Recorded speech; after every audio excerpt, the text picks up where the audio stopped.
Seja muito bem-vindo, seja muito bem-vinda a mais uma aula sobre as radiações ionizantes.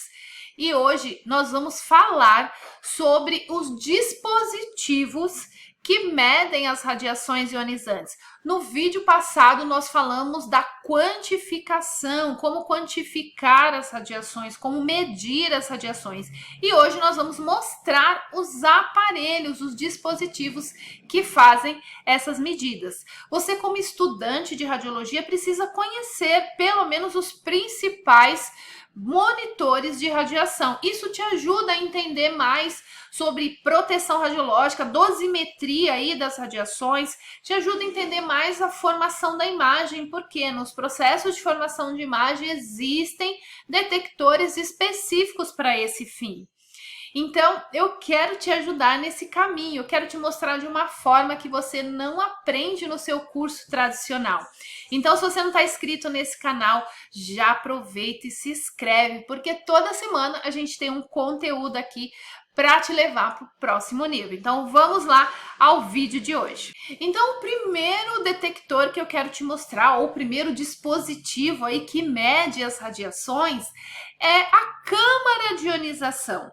Então, a radiação incidente irá causar ionização, produzindo aí um elétron livre e um íon.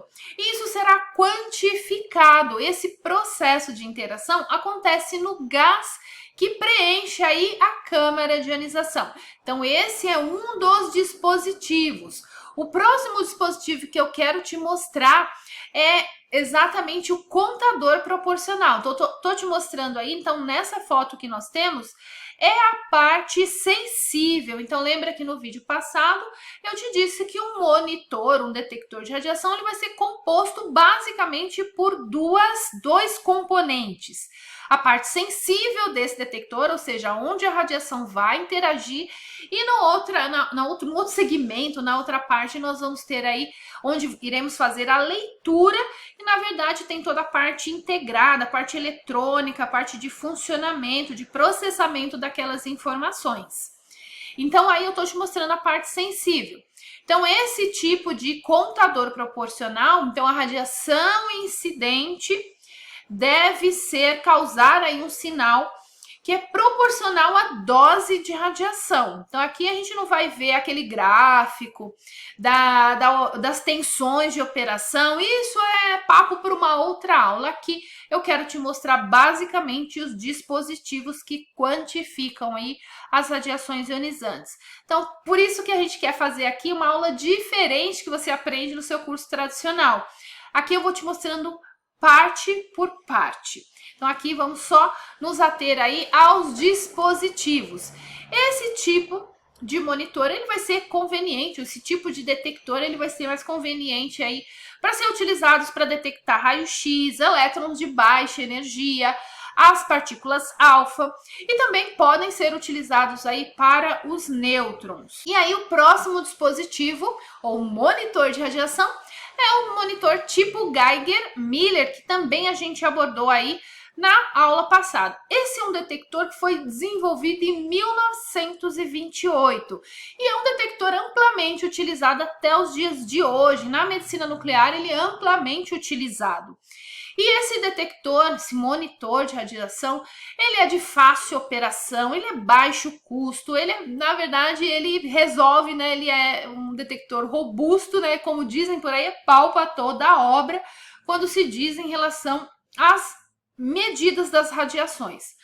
Porém, lógico, ele tem vantagem, e aí sempre é importante a gente ter em mente que todos os monitores de radiação, eles vão ter vantagens, desvantagens, têm suas limitações, então nada é perfeito e nem o monitor vai medir todas as radiações. Se ele mede uma ampla faixa, sempre uma ou outra pode ficar comprometido. Isso é importante, que não existe um detector ideal. Então, todos eles têm aí suas limitações. E a limitação do Geiger-Miller, uma delas é justamente ele não consegue discriminar aí a energia. Então, ele não vai dar energia. Ele sabe, ele mostra, na verdade, a principal utilização. Ele diz se tem ou não, se a radiação está presente ou não naquele local onde a gente está medindo. Então, como eu mostrei, No vídeo anterior, ele tem uma sonda, a parte sensível dele, e tem onde nós vamos fazer a leitura. Então, ele é um monitor amplamente utilizado para indicar presença de contaminação ou não em superfície, na minha mão, por exemplo.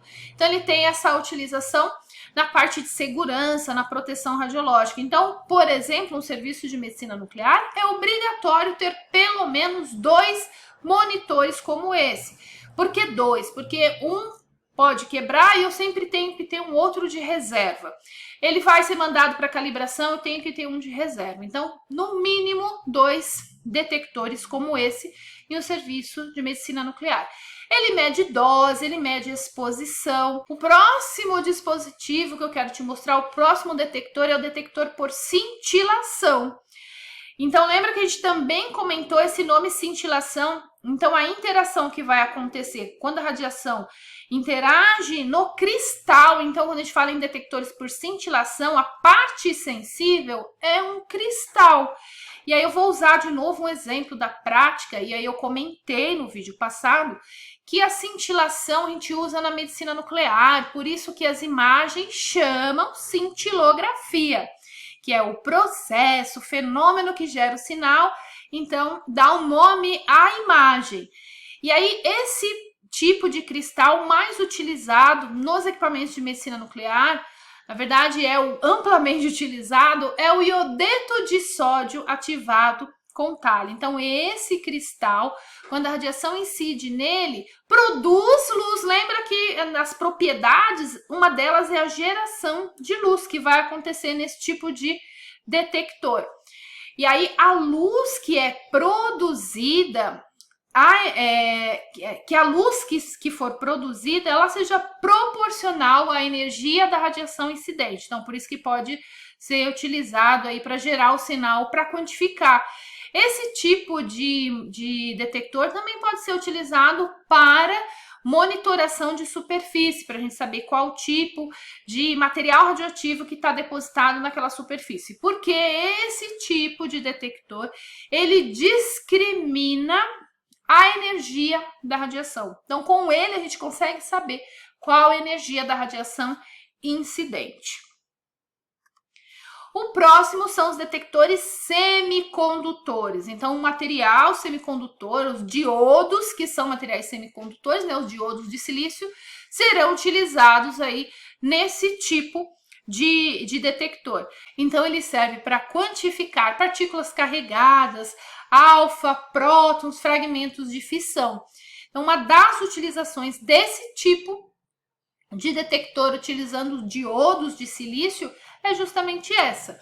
O próximo que eu quero mostrar são os dosímetros, que também a gente falou no vídeo anterior, no último vídeo que a gente postou aqui na academia.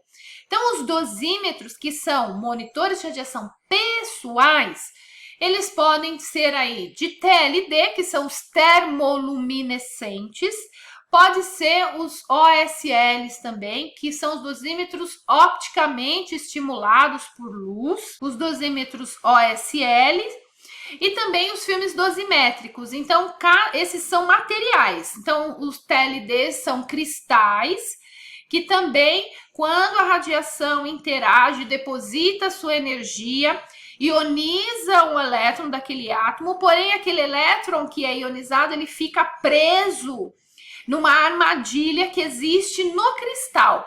Então veja que interessante, se você quiser saber mais também, a gente tem aqui um vídeo falando sobre esses materiais, sobre esses dosímetros, e você pode assistir aqui.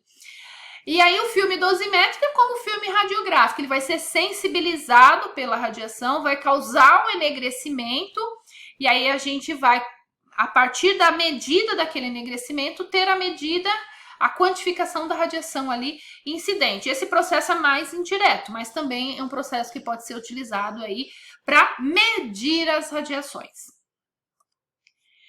Então percebe o quanto de dispositivos que existem. Mostrei todos os dispositivos? Não, mostrei alguns, existem outros, né? Existem, por exemplo, monitores específicos para radioterapia, para medir o feixe de elétrons do acelerador linear, para medir o feixe de raio-x específico do acelerador linear. Então, existem aí monitores específicos para cada área, para a indústria também. Então, existem os monitores específicos para cada atividade que a gente desenvolve com o uso das radiações. Mas percebe como a gente junta os conhecimentos que a gente construiu até aqui, que as coisas vão fazendo muito mais sentido. E aí não perde, porque no próximo vídeo nós vamos falar aí dos valores das radiações. Então, muitas vezes uma pessoa fala, mas 400 miliquirris é extremamente alto, uma dose, né, uma atividade extremamente alta. Será que é mesmo?